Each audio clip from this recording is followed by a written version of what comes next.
The restaurant buzzed with laughter and clinking dishes, but in the dimly lit restroom at the back, a young woman stood frozen, her hands trembling, her eyes red.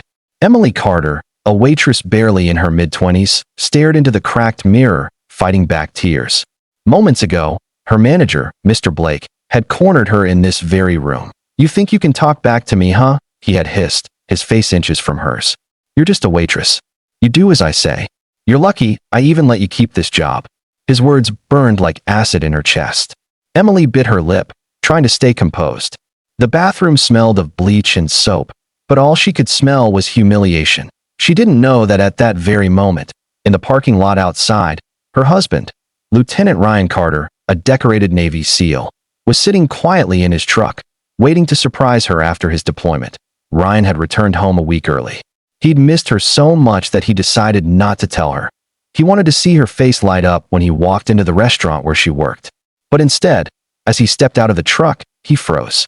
Through the open restroom window at the back of the building, he heard muffled crying. Her crying. That voice. He'd recognize it anywhere. Ryan's heart pounded. He moved closer, silent as shadow, the instincts of a SEAL taking over. Then he heard it, the voice of a man. Harsh, angry, cruel. "Next time you spill a drink, you'll clean it up off your paycheck," the man barked. "And maybe if you smiled more, you'd get better tips." Ryan's jaw tightened. That was enough. Emily emerged from the restroom minutes later, her face pale, eyes still moist. Mr. Blake followed her, straightening his tie, pretending nothing had happened. "Now get back to work," he said coldly. "And don't make me regret hiring you." But as they walked into the main dining area, every head turned toward the door. Ryan stood there, tall, broad-shouldered, his navy cap tucked under his arm. His uniform bore the marks of service, a few ribbons, a faint scar on his cheek, and a look in his eyes that could freeze a storm. "Emily," he said softly. Her knees went weak. "Ryan." She ran into his arms, sobbing. The restaurant went silent. Even the sound of plates and chatter vanished.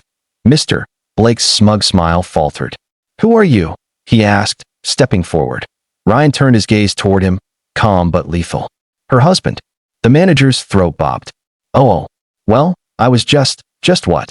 Ryan's tone dropped an octave. "Just humiliating her. Just cornering her where no one could see." The entire staff froze. A few waiters exchanged uneasy glances. One young busboy whispered. Finally, someone said it. Mr. Blake tried to laugh it off. "Sir, this is none of your business." Ryan took a step closer, his voice cold as steel. "When a man disrespects my wife, it becomes my business." He didn't shout. He didn't threaten. He didn't have to. The look in his eyes carried the weight of every mission he'd survived, of every moment he'd fought for people who couldn't fight for themselves. The manager took a step back, stammering. I didn't mean anything by it. She's not just anything," Ryan cut in sharply. "She's a woman who works hard to make ends meet. She deserves respect, the same as anyone else." The restaurant manager's face turned pale. Customers were now recording, murmuring, nodding in agreement. One elderly woman near the counter spoke up. "We've all seen how you treat your staff, Blake. Maybe it's time someone stood up to you." Mr. Blake's fake composure shattered. He turned and stormed off toward his office, slamming the door. Ryan took Emily's hands, gently brushing away her tears. "You never have to let anyone make you feel small again," he whispered. "I didn't want to lose my job," she said softly. He smiled. "You'll never lose yourself. That's what matters." A few minutes later, the restaurant owner, an older gentleman named Mr. Reynolds, arrived after hearing the commotion. Customers explained what had happened. He looked at Emily, then at Ryan, then at the door of his manager's office. "I'm so sorry for what you've been through, young lady," he said firmly. "Blake won't be managing anything here again." He turned to Emily. "You've always been one of our hardest workers. How would you like to be the new floor supervisor?" Her eyes widened. "Me?" Ryan squeezed her shoulder proudly. "She's earned it." That night, as they drove home together, Emily looked out the window, the neon signs of the city blurring into streaks of light. "I didn't think I could stand up for myself," she said quietly.